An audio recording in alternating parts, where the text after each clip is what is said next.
దీక్ష పురుడు పోసుకునేదాకా ఇక్కడే ఉంటుందా? ఎందుకుంటుంది వస్తా? ఆ రోజు ముంబై దాడుల్లో తను చనిపోయి ఉంటే మీరు మీ ఫ్రెండ్కి ఏం చెప్పేవారు? కార్తీక్ ఇప్పుడే చందు ఇంట్లోకి వెళ్ళాడు. ముందు మీరు బయలుదేరండి, నేను ఫోన్లో మీకు చెప్తూ ఉంటాను. ఆటో స్ట్రైట్గా పోని. వసుధ స్థానంలో నేనున్నా అలానే అనేదాన్ని ఓ కార్తీక్.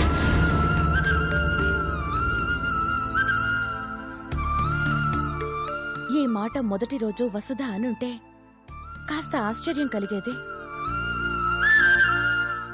నీకింత అనుభవం ఉంది, ఎన్నో ఆటుపోట్లు చూశావు. వసుధ దృష్టితో ఆలోచించి చూడు. దీక్షని వసుధ చాలా బాగా చూసుకుంది, సొంత మరదలనుకుంది. అందుకే తను అబార్షన్ చేయించుకుంటాను అంటే ఆవేశంతో కొట్టింది. తర్వాత అజయ్ విషయం తెలిసాక తన సంసారాన్ని చక్కదిద్దాలనుకుంది.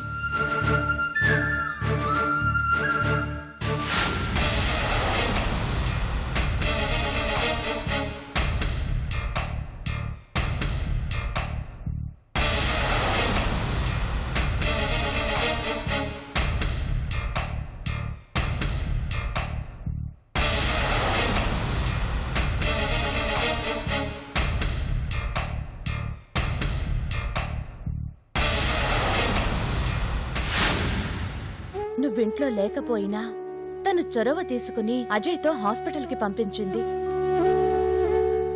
దీక్ష ఎప్పుడైతే కనిపించకుండా వెళ్ళిపోయిందో అప్పుడు తను పొరపాటు చేశాననుకుంది. దానికి తోడు నువ్వు కూడా కాస్త ఆవేశపడ్డావు.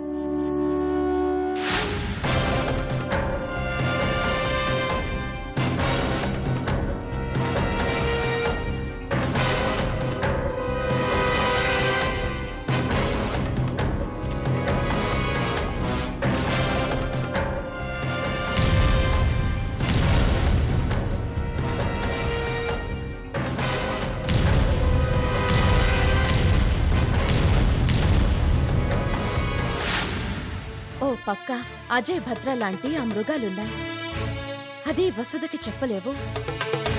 ఇంకో పక్క ప్రాణంగా ప్రేమించే చెల్లెలు, కోపం రాకుండా ఎలా ఉంటుంది? ఒకసారి బయటికి వెళ్లిన దీక్ష ఇంకోసారి బయటికి వెళ్లదనేం లేదుగా. ఇది నా అభిప్రాయం కాదు. అంత సీరియస్గా ఎందుకు చూస్తున్నావు? వసుధ అలా ఆలోచిస్తుంది అని చెప్తున్నాను. అయినా మనం వసుధ గురించో దీక్ష గురించో కంగారు పడాల్సిన అవసరం లేదు. మన ఇల్లుంది, తను మన దగ్గరకొస్తుంది.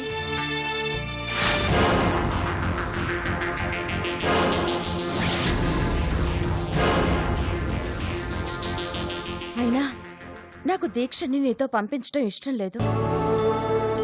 2-3 రోజులు ఇక్కడే ఉంచమంది. అందుకే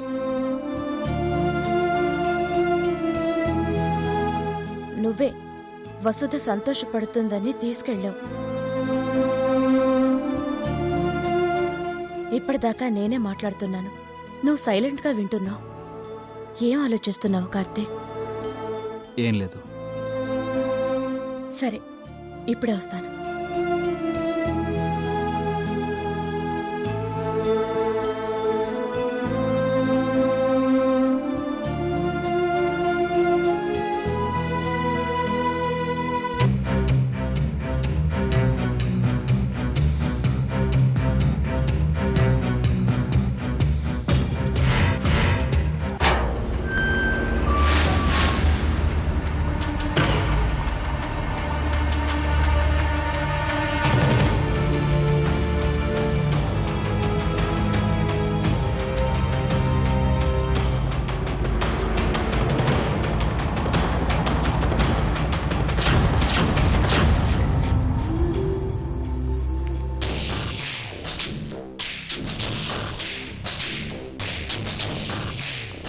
మమ్మీ, మనం అనుకున్నట్టు జరుగుతుందా? కార్తీక్ చందు దగ్గర నుంచి వెళ్ళిపోతే మళ్ళీ మనం మొదటికే వస్తాం. అప్పుడు వసుధ మనం ఏం చెప్పినా నమ్మదు. మనం ఇక్కడున్నాం, అక్కడేం జరుగుతుందో మనకి తెలీదు. మన అదృష్టం బాగుంటే వాడి ఇంట్లోనే ఉంటాడు. జలజ, ముందు చంటికి ఫోన్ చేయి. చంటికి ఫోన్ చేయి.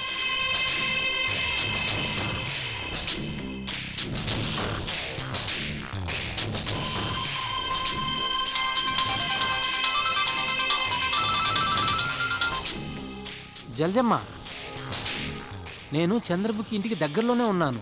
ఆ కార్తీక్ ఇంకా దాని దగ్గరే ఉన్నాడా? అక్కడే ఉన్నాడు. వసుధ అక్కడికి వచ్చిందా?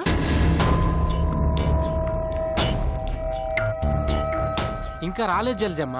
ఛ! తను వచ్చేలోపు కార్తీక్ బయటికి వెళ్ళిపోతే మన ప్లాన్ అంతా తల్లకిందులవుతుంది చంటి.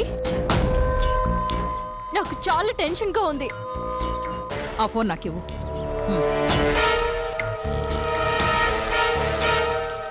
రే చంటి, మేడం, చాలా రోజులైంది మీ మాట విని. అవన్నీ తర్వాత. వసుధ వచ్చేంత వరకు కార్తీక్ ఆ ఇంటి నుంచి బయటకు రాకుండా. అతను బయటికి వస్తే నువ్వేం చేస్తావో నాకు తెలీదు. మళ్ళీ అతను ఆ ఇంట్లోకే వెళ్ళాలి. వాళ్ళిద్దరినీ వసుధ చూడాలి. ఇది మనకి లైఫ్ అండ్ డెత్ సందర్భం. అర్థమైంది మేడం. పని పూర్తి కావడమే నాకు కావాలి. అర్థమైందా? అలాగే మేడం, నేనేదో ఒకటి చేసి కార్తీక్ని అక్కడే ఉండేటట్టు చేస్తాను.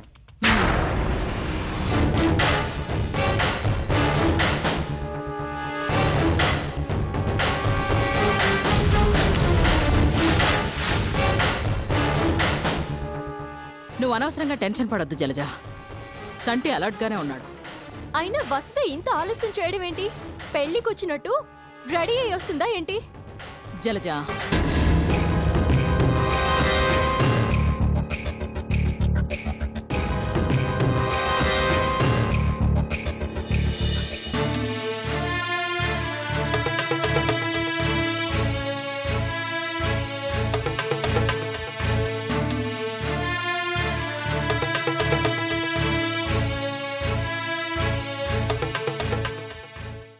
కార్తీక్, పాయసం తీసుకో.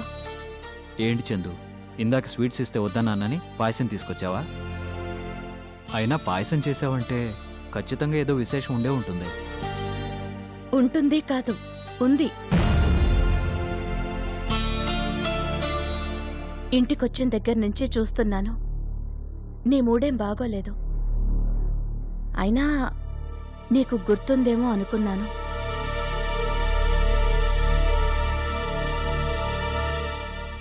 ఈరోజు మన పెళ్లి రోజు. మనం కలిసి బతకాలనుకున్న రోజు.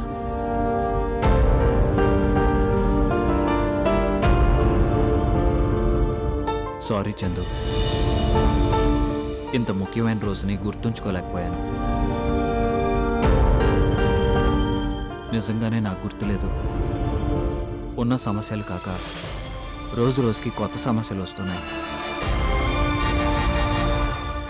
వాటి గురించి ఆలోచిస్తుంటే తల బద్దలైపోతుంది. నాకు తెలుసు కార్తీక్, ఇప్పుడు నువ్వున్న పరిస్థితి తెలుసు కాబట్టే నీ మనసుని పూర్తిగా అర్థం చేసుకోగలను.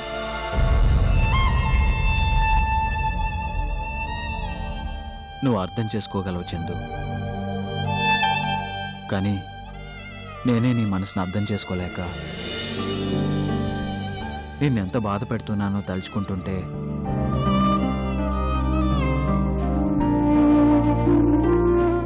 నువ్వు ముందు బాధపడతావని నేను గుర్తు చేయలేదు కార్తీక్.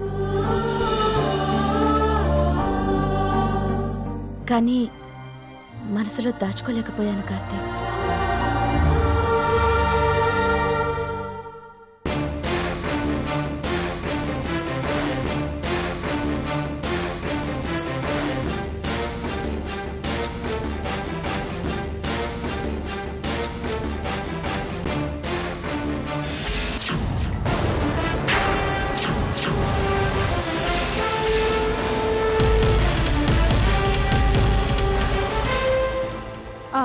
ఇక్కడే ఆ పాపం.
కార్తీక్ బయటికి వస్తున్నాడా? లేదు జలజమ్మ, ఇప్పుడే వసుధ వచ్చింది, ఇంట్లోకి వెళ్ళింది. జలజ, ఏంటి అరుపు? మెల్లగా. మమ్మీ, వసుధ చందు ఇంట్లోకి వెళ్ళిందంట. ఏది? హలో, ఒరే చంటి, మేడం. చాలా మంచి వార్త చెప్పావురా. నువ్వు అక్కడే ఉండు. ఆ, ఏం జరుగుతుందో చూస్తూ ఉండు. ఎప్పటికప్పుడు ఫోన్ చేసి నాకు ఇన్ఫార్మ్ చేస్తూ ఉండు. అలాగే మేడం. ఎస్.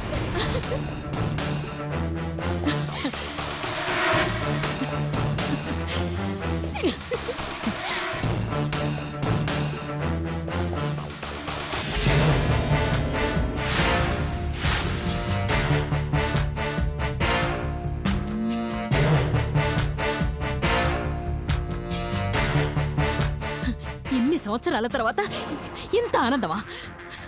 నువ్వు చిన్నపిల్లలాగా కేరింతలు కొట్టావు. నాకు ఈ సంతోషాన్ని తట్టుకోవడం కష్టంగా ఉంది జలజ. కాకపోతే ఒకే ఒక్క బాధ ఉంది. ఏంటి మమ్మీ అది? దూరంగా అయినా ఇది మనం కళ్ళారా చూడలేకపోయామే అని బాధపడుతున్నాను. వాళ్ళిద్దరినీ ఆ వసుధ రెడ్ హ్యాండెడ్ గా పట్టుకున్నప్పుడు ఆ కార్తిక్ గాడి మోహన్ చూడాలనుంది, ఆ చందు మోహన్ చూడాలనుంది. అవన్నీ మిస్ అయిపోతున్నాం కదా జలజ. ఇప్పుడే కదా మమ్మీ కార్తీక్ పతనం మొదలైంది. ఇది ఆరంభమే. ఇక్కడి నుంచి ప్రతి క్షణం నరకం అంటే ఎక్కడో లేదు, ఈ భూమి మీదే ఉంది అని కార్తీక్ అనుకుంటాడు. అప్పుడు చూద్దాం మమ్మీ. Yes yes. రేయ్ కార్తీక్,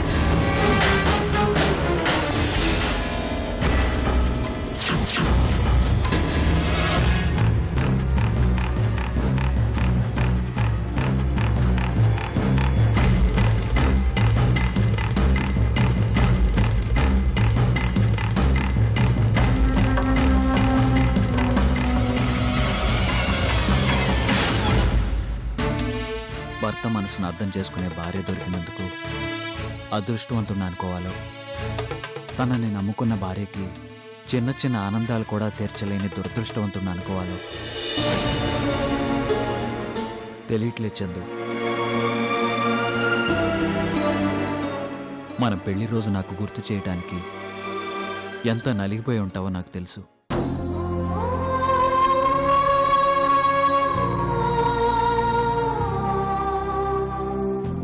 నీలాంటి భార్య దొరికినందుకు నేనెప్పుడూ గర్వపడుతుంటాను.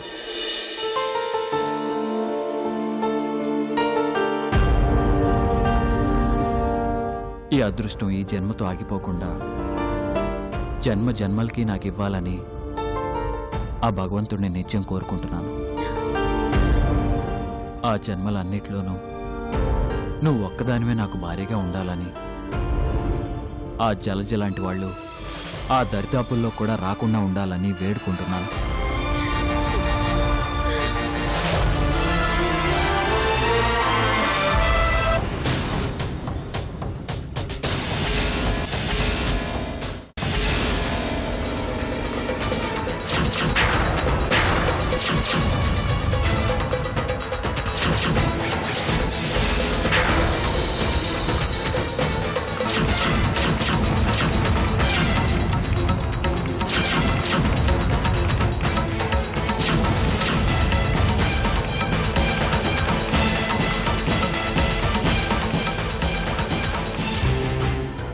ఇంకేమైనా మాట్లాడు కార్తీక్.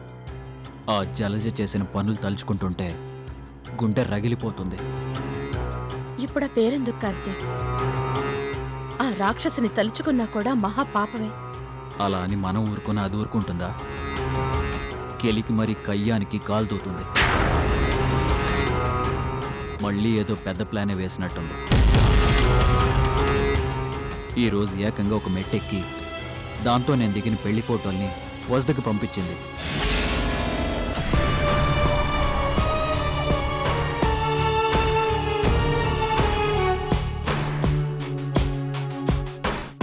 అవునా?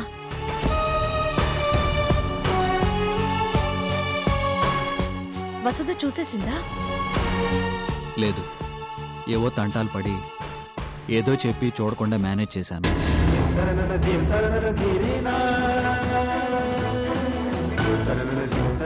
చూసావా అది ఎంతకి తెగించిందో? నేను చెప్తున్నాను కదా, అదే రాక్షసి. మనిషి రూపంలో ఉన్న నరరూప రాక్షసి. నువ్వు ఇలా ఆవేశపడతావనే ఈ విషయం నీకు ఇందాకటి నుంచి చెప్పండి.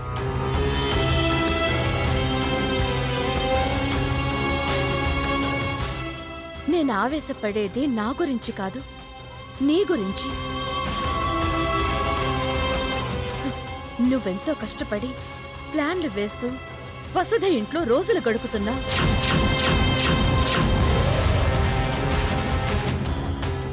ఇలాంటి పరిస్థితుల్లో ఆ ఫోటోలు పంపడం తప్పే కదా? తప్పే, కానీ తన పాయింట్ ఆఫ్ వ్యూ నుంచి ఆలోచిస్తే నేను చేసిన తప్పే కదా చందు. తప్పెలా అవుతుంది కార్తీక్? నువ్వొక పర్పస్ కోసం చేస్తున్నా, అది దాని పాయింట్ ఆఫ్ వ్యూలో తప్పుగా అన్యాయంగా అనిపించొచ్చు. నా పాయింట్ ఆఫ్ వ్యూలో నువ్వు చేసింది తప్పు కాదు, ముమ్మాటికి న్యాయమే.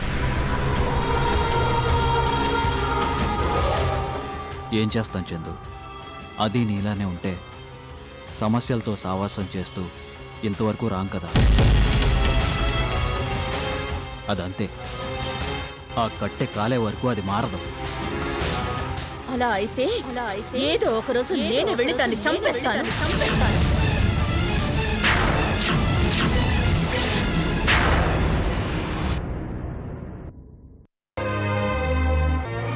నేను లేనప్పుడు చెల్లెలెప్పుడు అక్కడే ఉంటుంది. ఏదన్నా ప్రమాదం వస్తే ముందే నాకు దీక్ష ఫోన్ చేసి చెప్తుంది. తెలిసే ఛాన్సే లేదు చందు.